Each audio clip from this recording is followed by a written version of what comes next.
Hello.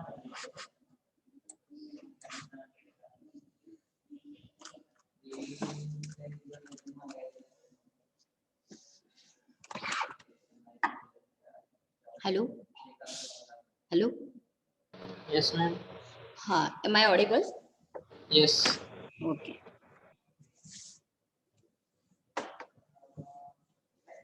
Okay. Good morning to one and all. Hello. Good morning. Okay. आवाज सर्वांना clear येतोय ना? Yes, ma'am. Okay. Yes, ma'am. Last semester मध्ये तुमच्या क्लासवरती माझं लेक्चर झालं का? No, ma'am. No. Guess which subject I am teaching in this semester? In chemistry. Very good. Chemistry. Okay, first I'm giving introduction to you. Myself, Avtade MM. I have completed my MSc and also PhD. I'm teaching subject engineering chemistry to you. मी तुम्हाला कोणता subject शिकवणार आहे? Engineering chemistry हा subject शिकवणार आहे. तुम्हाला काही problem असणार नाही. जे काही तुम्हाला जे क्वेश्चन्स येणार आहेत तुमच्या डोक्यात ते एक अगदी निसंकोचपणे विचारायचे. बर्डन म्हणून नाही, एक रिलॅक्सेशन म्हणून आपण हा सब्जेक्ट शिकणार आहोत. 12वी पर्यंतच्या केमिस्ट्रीमध्ये आणि या केमिस्ट्रीमध्ये फार मोठा डिफरन्स आहे. हे केमिस्ट्री खूप खूप खूप सिंपल आहे. इंजिनिअरिंग केमिस्ट्री सगळ्या सब्जेक्टमध्ये सिंपल सब्जेक्ट हा इंजिनिअरिंग केमिस्ट्री असतो. मग तो चांगला समजला गेल्यामुळे असतो की सिलेबस सोपा आहे म्हणून असतो. I don't know, but it is a very very simple one. All students got good mark in this subject. सगळ्या मुलांना खूप चांगले मार्क मिळतात या सब्जेक्टमध्ये. ठीक आहे, आपण आपला टाइम जास्त वेस्ट न करता आपण डायरेक्ट सिलेबस स्टार्ट करणार आहोत. तुम्ही सर्वांनी नोटबुक केलेली असेल. Hello. Yes, ma'am. Yes, ma'am. हा, आणि अगदी पहिल्याच लेक्चर पासून मी सांगते, तुम्ही नोटबुक मध्ये जे काही लिहिलेलं आहे ना तेच तुम्ही असाइनमेंट म्हणून अपलोड करायचं आहे. जेव्हा असाइनमेंट अपलोड करायच्या सांगितलेल्या असतात तेव्हा जर तिथं नोटबुक मध्ये व्यवस्थित लिहिलेलं नसेल आणि त्या तशीच नोटबुक जर तुम्ही अपलोड केली, समजा चॅप्टर फर्स्टचं असाइनमेंट मी सांगितलेलं आहे तुम्हाला, आणि तुम्ही जर नाही असाइनमेंट चॅप्टर संपलेल्या दिवशी जर नाही असाइनमेंट अपलोड केली तर तुम्हाला ते असाइनमेंटचे मार्क तुमचे कन्सिडर केले जाणार नाहीत. सर्वच्या सर्व चॅप्टरच्या नोट्स लिहून दिल्या जातील. नोट्सच्या बाहेरचा एकही शब्द विचारला जाणार नाही एक्झाम मध्ये. सगळं काय नोट्स मधलीच पॉइंट असणार आहेत. त्यामुळं सर्वांनी पहिल्या दिवसापासून नोट्स घ्यायला चालू करायचं. आपल्या नोट्स आपल्याला वाचता याव्यात. शिवाय ज्यावेळेस तुम्ही त्या नोट्स अपलोड करणार आहात माझ्याकडे, तेव्हा मला देखील त्या नोट्स वाचता याव्यात याची काळजी आपण घेणार आहोत. त्यामुळं पाठीमागं राईटअप वगैरे पडू द्यायचं नाही. तर रेग्युलर जर एखादा लेक्चर मिस झालेलं असेल तुमचं तर लगेचच्या लगेच ते कंप्लीट करायचं. ओके, ठीक आहे. राईट डाऊन दी. सर्वांनी नोटबुक केलेत का रे? Hello hello hello. हा, नोटबुक केलेले आहेत का सर्वांनी? हा, मग नोटबुक मध्ये सब्जेक्टचं नाव लिहून घ्यायचं. इंजिनिअरिंग केमिस्ट्री हे हेडिंग लिहा. बघा इथे दिसते मी डार्क केलेले, engineering chemistry.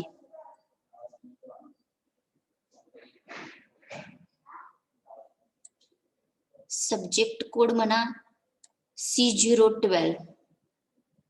C012 subject code C012. Okay.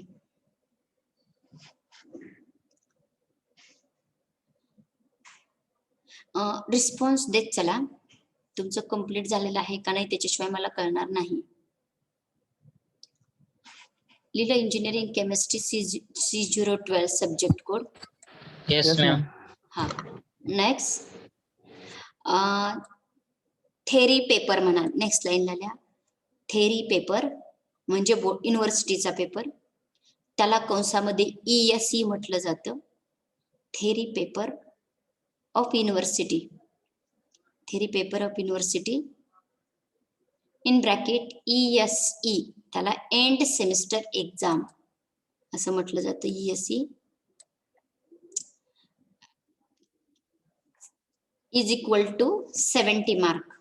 किती मार्काला असणार आहे? 70 मार्काला. पुढे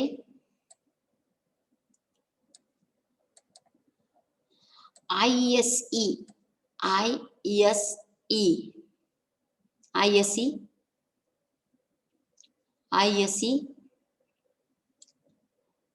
आता ISE म्हणजे काय तुम्हाला सांगायची काही गरज नाही. गेल्या सेमिस्टर मध्ये आपले 3 ISE झालेले आहेत. 30 मार्क.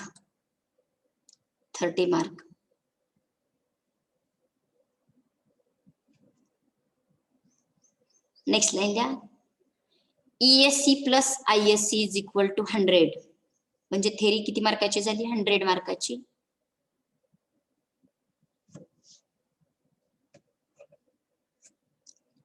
नेक्स्ट लाईन द्या. ICA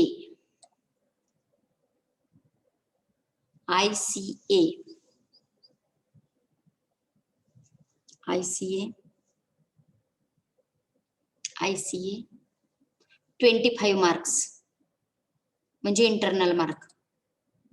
25 mark.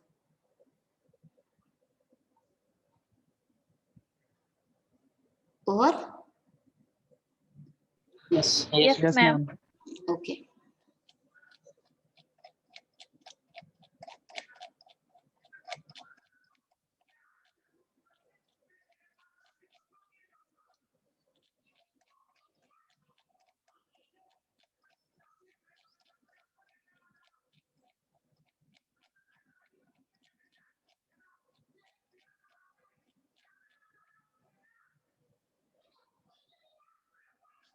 आता सांगितलेलंच. एक्झामिनेशन स्कीम ESE 70 मार्का, ISE 30 मार्काचा आहे आणि ICA 25 मार्काचा आहे. Okay. How many chapters are there? See here. 6 chapters are there. Number 1 is water chemistry. किती मार्काला आहे? 16 मार्काला आहे. किती तासामध्ये कंप्लीट करायचे? 7 लेक्चर मध्ये कंप्लीट करायचं आपल्याला. दुसऱ्या चॅप्टरचं नाव आहे एनर्जी स्टोरेज सिस्टीम. पण हा चॅप्टर आहे ना सिलेबस मधून ह्या ऑनलाईन लेक्चरमुळे 80% सिलेबस केलेला होता, त्यामुळं हा चॅप्टर कट केलेला आहे. ओके. मग हा सेकंड चॅप्टर हा ड्रॉप आहे. थर्ड चॅप्टर लुब्रिकंट किती मार्काचा आहे? 13 मार्काचा आहे. आणि किती तासात कंप्लीट करायचं आहे? 5 लेक्चर मध्ये. Second chapter lubricant. Next chapter corrosion, हा 13 मार्काचा आहे. हे झाले सेक्शन नंबर फर्स्टचे चॅप्टर. मी चॅप्टर 4 वाचलेले आहेत. पहिला चॅप्टर वॉटर, दुसरा स्टोरेज सिस्टीम, तिसरा लुब्रिकंट आणि चौथा कोरोजन. पैकी 2 नंबरचा चॅप्टर ड्रॉप आहे, म्हणजे उरले chapter water, lubricant and corrosion. Water, lubricant and corrosion. Water, lubricant and corrosion असे 3 चॅप्टर उरलेले आहेत पहिल्या सेक्शन मधले. आता इथं सेक्शन सेकंड चालू होतो केमिस्ट्रीचा. हा 5 नंबरचा चॅप्टर ड्रॉप केलेला आहे. 6 नंबरचा चॅप्टर बघा, हा फ्युएल, हा आपल्याला स्टडी करायचा आहे. 7 नंबरचा चॅप्टर आहे पॉलिमर, हा पण स्टडी करायचा आहे. आणि 8 नंबरचा चॅप्टर आहे मॉडर्न अनालिटिकल टेक्निक्स, हा पण स्टडी करायचा आहे. लक्ष द्या, ह्या पहिल्या सेक्शन मधले 3 चॅप्टर आणि दुसऱ्या सेक्शन मधले 3 चॅप्टर, फक्त 6 चॅप्टर फक्त आपल्याला स्टडी करायचे आहेत. Okay. How many chapters? Only 6 chapters. 6 chapter. आणि त्या चॅप्टर खूप खूप खूप सोपे आहेत. खूप म्हणजे खूप सोपे आहेत. मी तुम्हाला याचं थोडंसं जनरल डिस्कशन सांगते, जनरल इंट्रोडक्शन सांगते. इंट्रोडक्शन म्हणजेच पाणी, किती भाग पाणी आहे, किती भाग जमीन आहे. आपल्याला माहिती आहे ते किती भाग पाणी आहे, किती भाग जमीन आहे ते. Water quality parameter, pH. PH म्हणजे पीएच स्केल तुम्हाला माहिती असेल बघा. 0 ते 14 असते, मग 7 असतं ते न्यूट्रल असतं, 7 ते 14 असतं ते अल्कलाईन असतं, आणि 0 ते 7 असतं ते ऍसिडिक असतं. आठवतंय ना? Yes, ma'am. Yes, हा ma'am. हा. आता ऍसिडिटी म्हणजे पाण्यामध्ये किती ऍसिड आहे त्याला ऍसिडिटी असं म्हणायचं. अल्कॅलिनिटी म्हणजे पाण्यामध्ये किती अल्कली आहे त्याला अल्कॅलिनिटी असं म्हणायचं. टोटल सॉलिड म्हणजे पाण्यामध्ये किती माती वगैरे आहे त्याला टोटल सॉलिड असं म्हणायचं. डिझॉल्व ऑक्सिजन, पाण्यामध्ये किती ऑक्सिजन विरघळलेला आहे त्याला डिझॉल्व ऑक्सिजन असं म्हणायचं. क्लोरीन म्हणजे पाण्यामध्ये क्लोरीन किती आहे त्याला टोटल क्लोरीन असं म्हणायचं. त्यानंतर बीओडी. बीओडी म्हणजे बायोलॉजिकल ऑक्सिजन डिमांड, म्हणजे पाण्यात विरघळलेल्या ऑक्सिजन पैकी किती ऑक्सिजन हा सूक्ष्मजीवांनी ह्या बायोलॉजिकल मॅटरने खाल्लेला आहे त्याला बीओडी असं म्हणायचं. त्यानंतर सीओडी, पाण्यामध्ये विरघळलेल्या ऑक्सिजन पैकी किती ऑक्सिजन हा केमिकलमुळे विघटित झालेला आहे, कमी झालेला आहे, त्याला सीओडी असं म्हणायचं. हा झाला पॉइंट 1.1. याला मार्क आहे 3. खूप सोपं आहे, खूप म्हणजे खूप सोपं आहे. त्यानंतर hardness, type of hardness, temporary hardness आणि परमनंट हार्डनेस. पाणी बॉईल केल्यानंतर जर हार्डनेस कमी झाला तर त्याला टेम्पररी हार्डनेस असं म्हणायचं. परमनंट हार्डनेस म्हणजे पाणी जरी बॉईल केलं तरी हार्डनेस नाही कमी झाला तर त्याला परमनंट हार्डनेस असं म्हणायचं. याच्याशी रिलेटेड खूप सोपे असे प्रॉब्लेम असतात. हा पॉइंट आहे 4 मार्काला. Okay. Next point, scale and sludge in boiler म्हणजे काय? आता आपण आंघोळीसाठी पाणी वगैरे एखाद्या पातेल्यामध्ये दररोज तापवत असतो. ते पाणी तापवत असताना त्या पातेल्याच्या तळाशी पांढऱ्या कलरचा थर जमा झालेला दिसतो. किंवा आपण जर आपल्या जर एरियामध्ये पाणी जर साल्टी असेल तर आपल्या घरातल्या पाण्याचे नळ वगैरे, टॅप वगैरे आतून पूर्णपणे पांढरे झालेले दिसतात. ते म्हणजे काय असतं? स्केल आणि स्लज असतं. तर ते कसं तयार होतं, त्याचे डिसएडव्हान्टेज काय, ते तयार झालं तर ते तयार होऊ नये म्हणून त्याच्यावरती काय काळजी घ्यायला पाहिजे, आणि मग कुठल्या प्रोसेसने ते बाजूला काढायचे, असे वेगवेगळ्या टेक्निक्स आहेत त्याच्या स्केल आणि स्लजच्या. स्केल आणि स्लज म्हणजे पाण्यातले क्षार हे तळाशी सेटल होऊन जो पदार्थ तयार होतो त्याला स्केल आणि स्लज असं म्हणायचं असतं. Okay, are you getting this point? It carries how many marks? 5 marks. Then treatment of water for domestic purpose by aeration. Aeration म्हणजे पाणी हवेमध्ये फवारायचं. सेडिमेंटेशन म्हणजे पाण्याला स्थिर राहू द्यायचं आणि त्याच्यामध्ये तुरटी वगैरे टाकायची. कोॲग्युलेशन, सेडिमेंटेशन विथ कोॲग्युलेशन म्हणजे तुरटी वगैरे टाकायची. पुढे disinfection by chloramine, bleaching powder, chlorine, ozone. Disinfection म्हणजे त्याच्यामध्ये असणारे बॅक्टेरिया, जर्म वगैरे किल करून टाकायचे.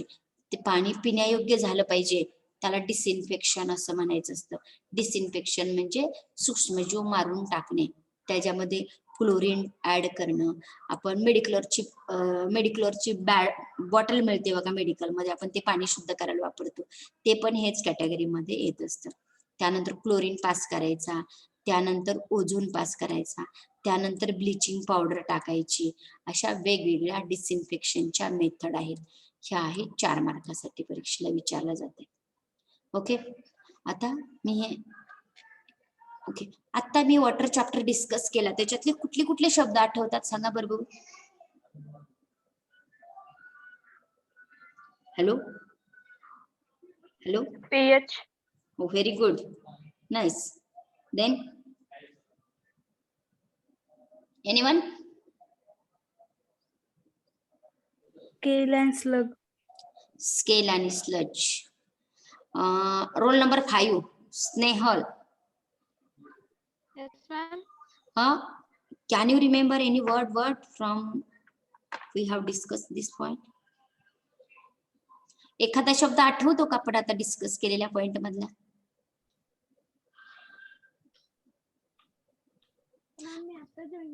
हा, आता नंतर इथून पुढे लेट वगैरे जॉईन होणे असं काही करायचं नाही काय. आणि बाकीचे तुमचं गेल्या सेमिस्टरचं मला काही माहिती नाही, बाकीच्या सब्जेक्टचं काही माहिती नाही, बट माझ्या सब्जेक्ट मध्ये तुमची अटेंडन्स तर चांगली पाहिजेच, पण ऐकण्याची कॅपॅसिटी पण चांगली पाहिजे. लक्षात येते का? कंटाळा आला तर एक दिवस लेक्चर जॉईन करू नका, पण जर इथं जर प्रेझेंट दिसली आणि तुम्ही जर लेक्चर नाही व्यवस्थित अटेंड केलं तर मी तुमच्या घरी मी इन्फॉर्म करणार आहे. लक्षात आलं का?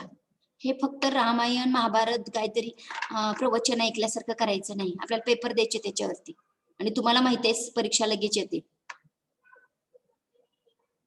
हा, साक्षी roll number 11. Yes, ma'am. Can you remember any one point from the water? Scale and slug. Okay, तुम्ही सांगितलं का? हा. Yes, ma'am. Roll number 12 Snehal.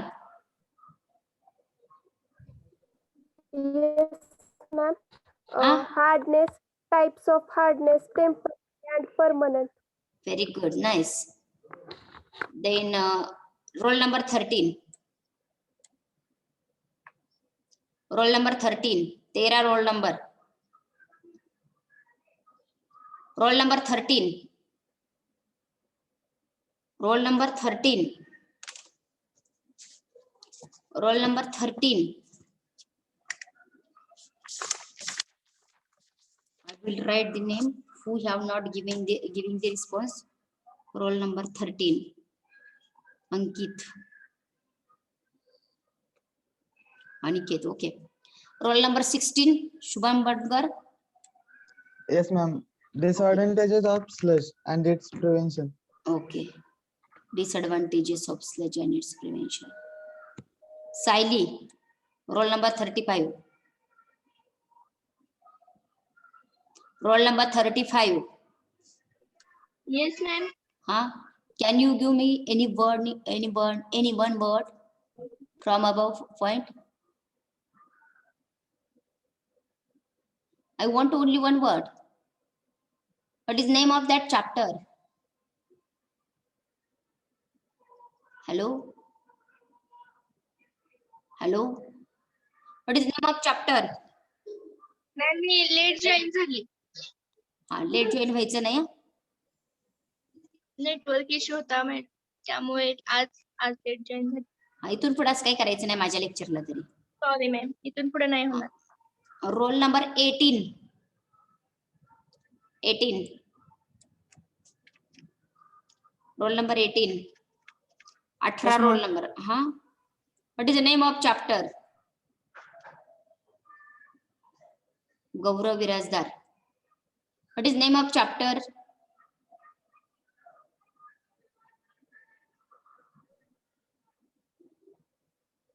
Ma'am थोडा नेटवर्क इश्यू होता. लेट जॉईन झालात का? हॅलो, मग लेट कुठला पॉइंट चालू असताना तुम्ही जॉईन झालात? केमिस्ट्री मॅम चॅप्टरचं. Okay. Roll number 30. Ritesh. Roll number 30. कुठला पॉइंट आठवतोय का एखादा? Disadvantage of scale and sludge. Roll number 35 is over. Roll number 42 Sakshi. Yes, ma'am. Can you remember any one word? Treatment of water, domestic purpose. Treatment of water by domestic purpose. Okay. Then roll number 49. Yes, ma'am. Sedimentation and coagulation process. Sedimentation and coagulation process. Good. Then next, roll number 49. Roll number 49. Yes ma'am. हा, give me हा सांगितलं आताच. 49. आणखी कुठलं आठवतंय का? 49. Okay. 50. Shubham More.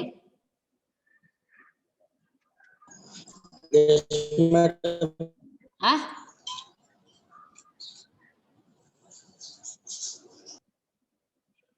Okay. Roll number 58. Yes, ma'am. हा, what is name of that chapter? Water chemistry. Okay. Roll number 60. Chlorinate. Chlorination. Nice. Then Bleaching powder. very good. Then Ozone. हा Sedimentation. हा पुढे. Okay. Next roll number 66. Yes, ma'am. Yes, ma'am. 66. What is name of chapter? Water chemistry. Can you remember any one point? Sedimentation, coagulation, हा chlorination, and other हा processes. हा. किती मार्काला chapter आहे रे गजानन? किती मार्काला chapter आहे म्हणून सांगितलं? कुणाला आठवतंय का? Yes, ma'am. 16. 16, ma'am. 16. हा, 16 marks. Okay. Gaurav, roll number 68. Wagh. Gaurav वाघ.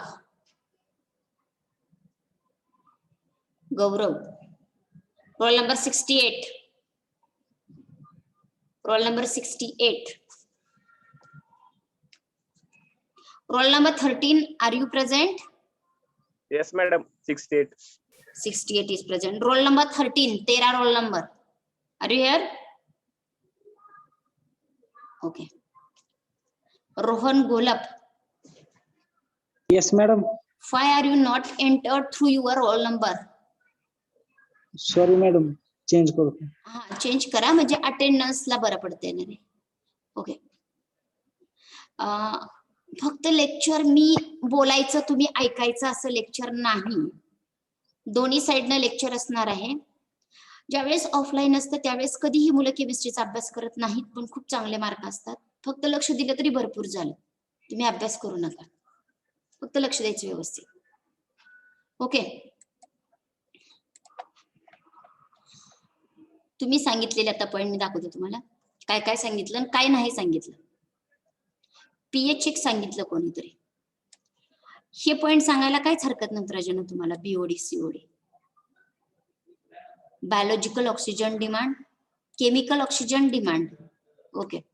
हार्डनेस पण सांगितले आणि हा सगळा पॉइंट हार्डनेसशी रिलेटेड आहे, त्यामुळे इथलं आठवलंय तुम्हाला. स्केल अँड स्लज फॉर्मेशन मधले फक्त डिसएडव्हान्टेज आठवलेत. डिसएडव्हान्टेजेस फक्त स्टडी करायचे नाहीत, तर आपल्याला त्याचं फॉर्मेशन पण स्टडी करायचंय आणि म्हणजे तयार कसं होतं ते पण स्टडी करायचंय आणि तयार होऊ नये म्हणून काय काळजी घ्यायला पाहिजे ते पण स्टडी करायचंय. ओके. त्यानंतर आयन एक्सचेंज प्रोसेस आणि रिव्हर्स ऑस्मोसिस, म्हणजे आपल्या घरी आरओ च पाणी असतं, तर ती आरओ ची टेक्निक म्हणजे नक्की काय त्याच पण स्टडी करायचंय. त्यानंतर हे पण बोललात तुम्ही, सेडिमेंटेशन बोललात, कोॲग्युलेशन बोललात, disinfection of water bye bleaching powder सांगितलं, क्लोरीन सांगितलं, ओझोन सांगितलं. तुम्ही लोकांनी कुठलं सांगितलं नाही? एरिएशन. एरिएशन म्हणजे हवेमध्ये पाणी फवारणे, त्याला एरिएशन असं म्हटलं जातं. हवेचा आणि पाण्याचा कॉन्टॅक्ट आणणं त्याला एरिएशन असं म्हटलं जातं. Are you getting some idea of this point? Which point is included in our syllabus? Are you getting? Have you some idea about this chapter? तुम्हाला आयडिया आली का या चॅप्टर मध्ये काय काय स्टडी करायचंय ते? Yes, ma'am. Yes, ma'am. Okay. तुम्हाला आयडिया आली असेल आता कुठं काय काय स्टडी करायचं ते. किती मार्काला? 16 मार्काला चॅप्टर आहे ते तुम्ही सांगितलेलं आहे. आणि आपण नेक्स्ट चॅप्टर कडे जाऊयात आता. लुब्रिकंट. लुब्रिकंट हा साधा सोपा वर्ड आहे, माहिती असणारा. स्क्रीनशॉट वगैरे कुणी पण काढून घ्यायचे नाहीत, मी प्रश्न उत्तर विचारते म्हणून. आपली मेमरी स्ट्रॉंग करण्याचा प्रयत्न करायचा, प्रत्येक गोष्ट आठवायचा प्रयत्न करायचा. मी विचारते मग स्क्रीनशॉटच्या पाठीमागे लागायचं नाही. आपल्याला रिमेंबर पण व्हायला पाहिजे, आठवायला पण पाहिजे सगळ्या गोष्टी. लुब्रिकंट म्हणजे मशीन मध्ये कर्कश आवाज येऊ नये म्हणून साधारणपणे आपण त्याला तेल वगैरे करतो. आपल्याकडे सायकल वगैरे असतात, सायकल मधून खरखर आवाज यायला लागले की आपल्याला वाटते तर त्याला तेल करायचंय. तेल केल्यानंतर तो आवाज करणं बंद होतो. कपडे शिवण्याची मशीन असेल, त्याचा आवाज यायला लागला की त्याचं जर वर्किंग व्यवस्थित होत नसेल तर त्याला तेल केलं जातं. तुम्हाला माहिती असणार एक्झाम्पल सांगते. आपलं घड्याळ हातातलं व्यवस्थित चालत नसेल, आपण नीट करायला नेतो, त्यावेळेस 2-3 लिक्विडचे ड्रॉप त्याच्यामध्ये ऍड केले जातात, कारण तिथं लुब्रिकंट संपलेलं असते. असं प्रत्येक मशिनरीला लुब्रिकंट लागत असते, त्याला आपण मंगन वगैरे असं म्हणत असतो. तर लुब्रिकंट म्हणजे काय? 2 मशिनरीच्या मध्ये जो सबस्टन्स टाकला जातो त्याला लुब्रिकंट असं म्हणायचं. लुब्रिकेशन म्हणजे काय? तो सबस्टन्स टाकून वर्किंग व्यवस्थित होण्याची प्रोसेस म्हणजे लुब्रिकेशन असतं. फंक्शन काय? का टाकावा लुब्रिकंट? तो काय काम करतो? तर झीज होणारी थांबतो, कर्कश आवाज येणारं थांबतो, हे त्याचे फंक्शन झाले. Classification of lubricant. काही ठिकाणी ग्रीस हा लुब्रिकंट लागतो, तुम्हाला माहित आहे. काही ठिकाणी सॉलिड लुब्रिकंट लागतो, तर काही ठिकाणी लिक्विड लुब्रिकंट लागत असतो. म्हणून ह्या लुब्रिकंटचे क्लासिफिकेशन 3 टाईप मध्ये केलेलं आहे: solid lubricant, semi solid lubricant आणि liquid lubricant. There is no gas lubricant. इथं गॅस लुब्रिकंट आहे का? नाही. सॉलिड, सेमी सॉलिड, लिक्विड असे ह्या लुब्रिकंटचे 3 टाईप आहेत. ओके, आता बघा next point, characteristic properties of lubricant. म्हणजे जो लुब्रिकंट आहे की नाही, जो सबस्टन्स मुव्हिंग सरफेसच्या मध्ये टाकला जातो, तर त्याच्या प्रॉपर्टी कुठल्या कुठल्या आहेत? पहिली प्रॉपर्टी आहे viscosity. Viscosity index, fire point, flash point, cloud point, pour point, aniline point, oiliness, saponification value, acid value, ह्या प्रॉपर्टी आहेत. तर फिस्कोसिटी म्हणजे काय? एखादं लिक्विड फास्ट स्पीड मध्ये फ्लो होतं, एखादं लिक्विड कमी स्पीड मध्ये फ्लो होतं, त्याला फिस्कोसिटी असं म्हणायचं असतं. फ्लॅश पॉइंट आणि फायर पॉइंट म्हणजे काय? एखादा लुब्रिकंट मशिनरीच्या मध्ये टाकला आणि तिथंच तो लुब्रिकंट जर पेट घ्यायला लागला तर तो प्रॉब्लेम येत असतो. म्हणून लुब्रिकंट टाकण्याच्या अगोदर त्याचा हा फ्लॅश पॉइंट आणि फायर पॉइंट म्हणजे ठिणगी पडण्याचा पॉइंट आणि जळण्याचा पॉइंट त्या लुब्रिकंटचा टेस्ट करावा लागतो. क्लाउड पॉइंट आणि पुअर पॉइंट. थंडी पडल्यानंतर आपल्या घरातलं खोबरेल तेल वगैरे आळून बसतं, कारण त्याचा क्लाउड पॉइंट हा काय असतो? कमी असतो. क्लाउड पॉइंट म्हणजे त्याचा गोठण बिंदू, फ्रीजिंग पॉइंट. ॲनिलिन पॉइंट म्हणजे त्याच्यामध्ये किती ॲनिलिन आहेत, किती ॲरोमॅटिक हायड्रोकार्बन आहेत, त्याला त्याचा ॲनिलिन पॉइंट असं म्हणायचं. ऑइलीनेस म्हणजे त्याच्यामध्ये किती तेलकटपणा आहे. सॅपॉनिफिकेशन व्हॅल्यू म्हणजे सोप तयार होण्याची त्याची किती प्रॉपर्टी आहे, त्याच्यामध्ये किती ऍसिड आहे, ह्या त्याच्या लुब्रिकंटच्या प्रॉपर्टी झाल्या. ओके, हा 5 मार्काला पॉइंट आहे. त्यानंतर इथं पॉइंट होता टाईप ऑफ लुब्रिकंट, म्हणजे ह्याचे टाईप होते, ह्या लुब्रिकंटचे टाईप होते. आता ह्याचे टाईप लास्टच्या पॉइंट मध्ये बघा. Type of lubrication. Type of lubrication कुठले कुठले टाईप आहेत बघा. Fluid film, boundary fluid film किंवा त्याला थिन फिल्म असं म्हणायचं. एक्स्ट्रीम प्रेशर, असे 3 टाईप आहेत. फ्लुइड फिल्म, बॉन्ड्री आणि एक्स्ट्रीम प्रेशर. आणि नेक्स्ट पॉइंट आहे selection of lubricant for cutting tools. Cutting tools म्हणजे चाकू, तलवार वगैरे वगैरे, हे कटिंग टूल्स झाले. Selection of lubricant for cutting tools. IC engine म्हणजे आपल्या गाड्याचं इंजिन. गिअर म्हणजे माहिती आहे तुम्हाला, गिअर म्हणजे काय. ट्रान्सफॉर्मर म्हणजे लाईटचे जे खांब असतात त्याच्यावर तिकडे डीपी वगैरे असतो तिथे ट्रान्सफॉर्मर. डेलिकेट इन्स्ट्रुमेंट म्हणजे आपल्या हातातलं घड्याळ, तुमचा कॅल्क्युलेटर वगैरे. रिफ्रिजरेशन म्हणजे फ्रीज वगैरे. तर सिलेक्शन ऑफ लुब्रिकंट. कशा सिलेक्शन ऑफ लुब्रिकंट म्हणजे कटिंग टूल साठी लुब्रिकंट जर सिलेक्ट करणार असाल तर तुम्ही काय विचार कराल? आयसी इंजिन म्हणजे तुमच्या गाड्यांच्या इंजिन साठी जर लुब्रिकंट सिलेक्ट करायचं असेल तर तुम्ही काय विचार करणार? गिअर साठी लुब्रिकंट सिलेक्ट करायचं असेल तर काय विचार करणार? ट्रान्सफॉर्मर साठी आणि डेलिकेट इन्स्ट्रुमेंट साठी, रेफ्रिजरेशन साठी लुब्रिकंटचा काय विचार करणार? अशा प्रकारच्या वेगवेगळ्या मशिनरीसाठी कोणता लुब्रिकंट सिलेक्ट करणार हा पॉइंट आहे. ओके, हा पॉइंट किती मार्काला आहे? 5 मार्काला आहे. आणि चॅप्टर किती मार्काला आहे? 13 मार्काला आहे. Okay, are you getting? Hello. Yes, ma'am. Yes, ma'am. Yes, ma'am. मगाचं लेक्चर एका तासात कंप्लीट झालं का 40 मिनिटात कंप्लीट झालं रे? याच्या अगोदरचं मॅथ्स 40 मिनिटामध्ये कंप्लीट झालं का? ओके. आता कुठले 2 टाईप स्टडी करायचे आहेत? 40 मिनिटं. टाईप कुठले 2 स्टडी करायचे ह्या चॅप्टर मध्ये? कुणाचे टाईप स्टडी करायचे आपल्याला? Lubricants and lubrication. हा, लुब्रिकंटचे आणि लुब्रिकेशनचे टाईप स्टडी करायचे. लुब्रिकंटचे टाईप कोणते रे? Solid, Solid, semi-solid, and semi-solid, liquid. and liquid. Liquid. आणि लुब्रिकेशनचे टाईप कोणते रे? Fluid film. Fluid film, boundary, and extreme pressure. Pressure selection of fluid film लुब्रिकेशनचे type आहेत की boundary lubrication method, fluid film lubrication method आणि extreme pressure lubrication method. Lubricant select करताना लुब्रिकंटच्या कोणत्या property study कराव्या लागतात? कुठले कॅरेक्टरिस्टिक? हा, good. viscosity index, Viscosity point, index. fire point, side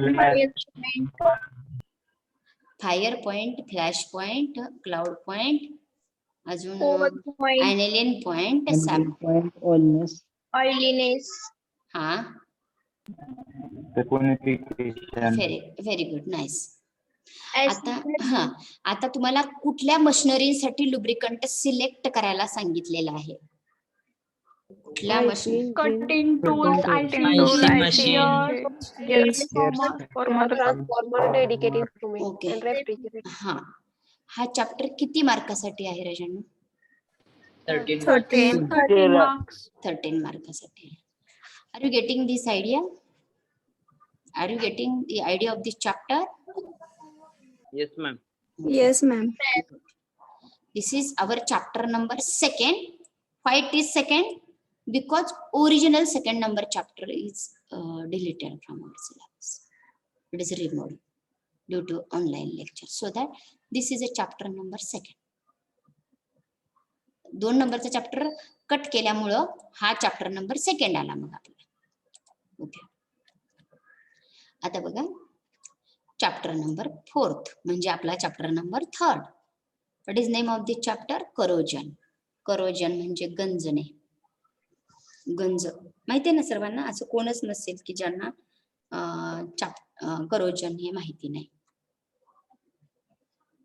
ह्या क्लासमध्ये मराठी न समजणार कोण आहे का रे? No ma'am. Okay, good. Corrosion म्हणजे गंजणे. टाइप ऑफ करोजन म्हणजे क्लासिफिकेशन ऑफ करोजन. कधी कधी एखादी वस्तू आपल्या घरात असते, त्याचा पाण्याचा अजिबात कॉन्टॅक्ट आलेला नसतो, तरी सुद्धा त्या वस्तूचं करोजन झालेलं असतं त्याला. किंवा एखादी वस्तू वातावरणामध्ये अशी ओपन असते, त्याच्या पाण्याचा अजिबात कॉन्टॅक्ट आलेला नसतो, फक्त हवेचा कॉन्टॅक्ट आलेला असतो, तरी पण त्याचं करोजन झालेलं असतं. त्याला काय म्हणायचं? Dry corrosion. आणि एखादी वस्तू पाण्यामध्ये बुडलेली असते किंवा पाण्याचा कॉन्टॅक्ट आलेला असतो किंवा पावसाचा त्याचा कॉन्टॅक्ट आलेला असतो, मग त्या करोजनला कुठलं करोजन म्हणायचं? Weight corrosion. वेट म्हणजे ओलं. मग ड्राय करोजन हे कुठल्या गॅसमुळे होत असतं? ऑक्सिजन सारख्या गॅसमुळे होत असतं, म्हणून इथं आहे oxidation corrosion. Are you getting? आणि इथं वेट करोजन आहे ना, ते त्याचे 2 टाईपचे मेकॅनिझम असतात. एक हायड्रोजन इव्होल्युशन मेकॅनिझम, एक म्हणजे पाण्यातल्या हायड्रोजनची रिॲक्शन झाल्यानंतर आणि एक म्हणजे पाण्यातल्या ऑक्सिजनची रिॲक्शन झाल्यानंतर. असे वेट करोजनचे 2 टाईप असतात. आता झालेल्या परीक्षेच्या MCQs प्रश्न विचारलेला होता, dash dash is a type of corrosion. कुठला करोजनचा टाईप आहे? ड्राय करोजन इज ऑप्शन खाली पर्यायामध्ये होतं ड्राय शब्द. Dry corrosion is a type of corrosion. Dry हा टाईप ऑफ करोजनचा एक प्रकार आहे. Are you getting? Yes ma'am. चला आता पुढे. हे 5 मार्काला पॉइंट होता, म्हणजे टाईप ऑफ करोजन पॉइंट 5 मार्काला आहे. Next 4.2 factor affecting on corrosion. Influencing म्हणजे affecting on corrosion. Factor affecting on corrosion म्हणजे काय? जास्त पाऊस पडला तर मेटलचं करोजन कमी होईल का जास्त होईल? जास्त ऍसिड जर त्या मेटलवर पडलं तर करोजन जास्त होईल का कमी होईल? प्युअर मेटल असेल तर करोजन जास्त होईल का कमी होईल? असं कुठल्या कुठल्या घटकांचा त्याच्यावरती परिणाम होतो त्याला फॅक्टर अफेक्टिंग ऑन करोजन असं म्हटलं जात असतं. Are you getting? कुठल्या कुठल्या घटकांचा परिणाम होतो?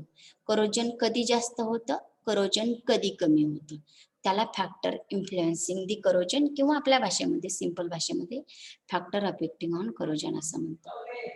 Testing and measurement of corrosion by weight loss method. जर करोजन झालेलंच असेल तर ते कसं टेस्ट करायचं? किती करोजन झालेलं आहे ते कसं टेस्ट करायचं? तर एक मेथड आहे, त्या मेथडचं नाव आहे वेट लॉस मेथड. म्हणजे एकदम सुरुवातीला किती मशिनरी चालू करण्याच्या अगोदर त्याचं करोजन बघायचं आणि मशिनरी एक 10 वर्ष 15 वर्ष वापरल्यानंतर त्याचं किती करोजन झालेलं आहे ते बघायचं. त्याला वेट लॉस मेथड असं म्हणायचं. आणि ही पण इलेक्ट्रिकल रेजिस्टन्स मेथड आहे. ह्या दोन्ही मेथड कशाच्या आहेत? करोजन मेजरमेंट करण्याच्या मेथड आहे. Testing and measurement of corrosion कोणत्या 2 मेथड आहेत? वेट लॉस मेथड आणि electrical resistance method. Are you getting? लेक्चरच्या मधून किंवा लास्टला लेफ्ट व्हायचं नाही. मला जेव्हा वाटेल तेव्हा मी तुमची अटेंडन्स घेणार आहे. त्यामुळे मग अशी 57 होते, आता 51 वगैरे असला काही प्रकार अजिबात चालणार नाही. मी बऱ्याच वर्षापासून मला इथं स्वेरीचा 12-13 वर्षाचा टीचिंगचा एक्सपिरियन्स आहे. त्यामुळं फसवण्याचा वगैरे अजिबात काय प्रयत्न करायचा नाही. मी CC म्हणून पण बरेच दिवस कामं केलेले आहेत, 9-10 वर्ष.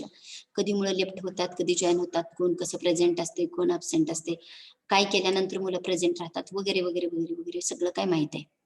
त्यामुळे डोकं लढवायचं नाही. लक्षात आलं का? Okay. Last point of this chapter, prevention of corrosion by cathodic protection. Cathodic protection, prevention of corrosion by cathodic protection म्हणजे ॲज इंजिनियर म्हणून तुम्ही कॅथोडिक प्रोटेक्शन ही मेथड वापरून प्रिव्हेन्शन करायचं. 2 नंबरला ॲनोडिक प्रोटेक्शन, ॲनोड वापरून प्रोटेक्शन करायचं. आणि ॲनोडायझिंग, पोटेन्शिओस्टॅट ह्या करोजनचं प्रिव्हेन्शन करण्याच्या वेगवेगळ्या टेक्निक आहेत. कॅथोडिक प्रोटेक्शन, ॲनोडिक प्रोटेक्शन, ॲनोडायझिंग, पोटेन्शिओस्टॅट, त्यानंतर प्रोटेक्टिव्ह कोटिंग, ह्या टेक्निक आहेत. Method of application of metallic coating म्हणजे त्याच्यावरती थर देणं, करोजन होऊ नये म्हणून थर देणं, अशा वेगवेगळ्या टेक्निक आहेत. ओके, मला सांगा प्रिव्हेन्शनच्या कोणत्या पण 2 टेक्निकची नावं सांगा. प्रिव्हेन्शनच्या कोणत्याही पेंटिंग म्हणजे गॅल्वनायझिंग. गॅल्वनायझिंग, व्हेरी गुड. म्हणजे आयर्न वरती झिंकचा थर देणं ह्याला गॅल्वनायझिंग असं म्हणायचं असतं. टिनिंग, म्हणजे लोखंडावरती टीनचा थर देणं ह्याला टेनिंग असं म्हणायचं असतं. पुढे अलॉय. अलॉय तयार करणं, व्हेरी गुड. अजून इथं आहे ॲनोडायझिंग, इथं आहे पोटेन्शिओस्टॅट, इथं आहे cathodic protection.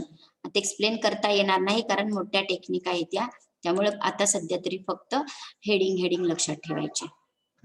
R you getting? ह्या करोजन ह्या पॉइंटचा सिलेबस आहे. हा झाला सेक्शन फर्स्ट. ओके, आता तुम्ही पहिला चॅप्टर आहे ना त्याचा सिलेबस लिहायला चालू करायचा, म्हणजे खूप राईटअप होणार नाही एकाच दिवशी. ही सिलेबस लिहा. कसा लिहायचा? हेडिंग टाकायचं आणि हा 1.1 म्हणायचा, हा सिलेबस लिहायचा आणि किती मार्काला आहे तेवढं लिहून घ्यायचं. हे पुढचे 3 कॉलम राजांनो अजिबात लिहून घ्यायचे नाहीत, राईटअप वाढवायचा नाही, फक्त हे आणि हे राईट. स्क्रीन सर्वांना क्लिअर दिसते ना? Hello, Yes, Yes, ma'am. ma'am. Okay, right it.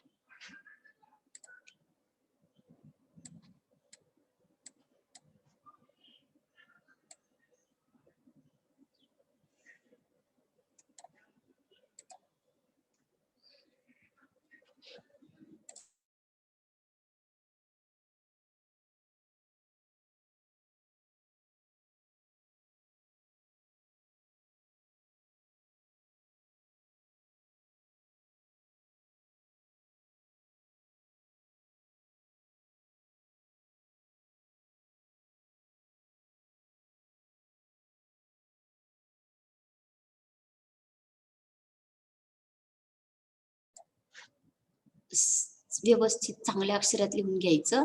आपली नोटबुक आपल्याला वाचावी वाटली पाहिजे. लक्षात आलं का? एकदम व्यवस्थित सुरुवातीपासूनच व्यवस्थित लिहायला चालू करायचं, म्हणजे मग व्यवस्थित लिहू वाटतंय.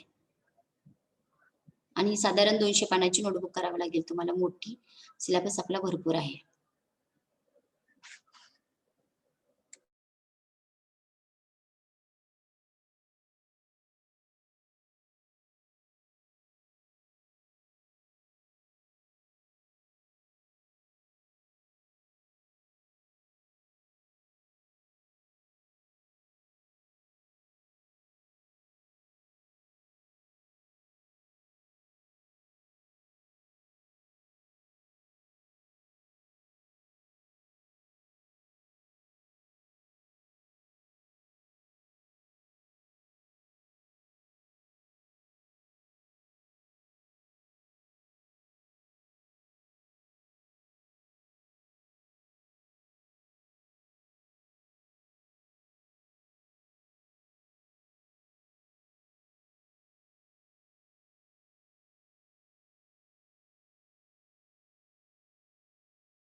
Is it over?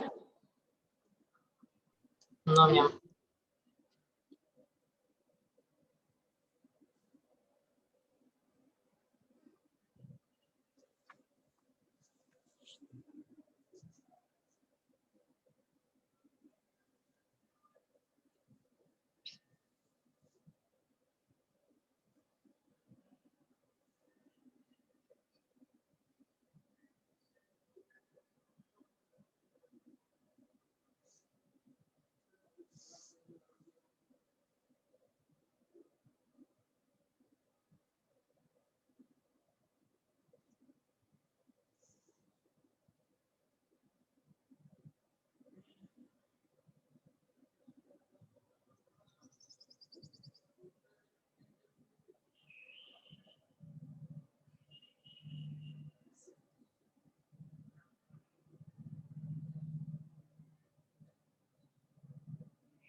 Done, ma'am. Okay, up to 1.4 you have written it. हे Yes, पूर्ण ma'am. लिहिलं, ओझोन पर्यंत लिहिलं. Yes, ma'am. Okay. Last point. Write the syllabus of lubricant. First, second, and third point. Column only. Write first unit number, second lubricant, and then 3.1 syllabus mark, 3.2 syllabus mark, 3.3 syllabus mark.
मुलं लिहित आहेत sir. हा नव्हती दिली.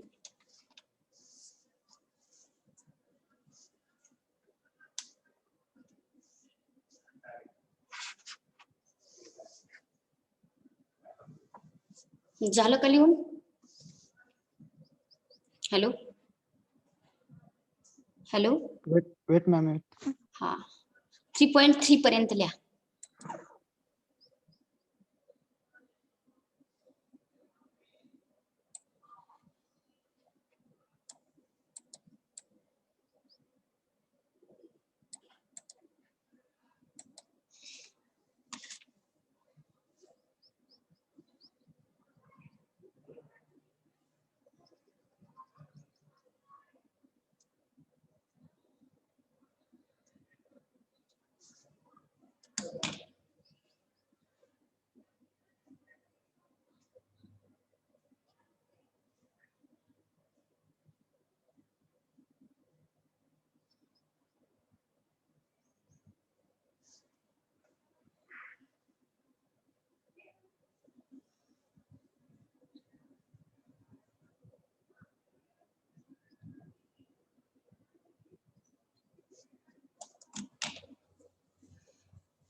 Done, ma'am.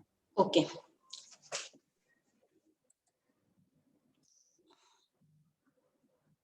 All of you completed it?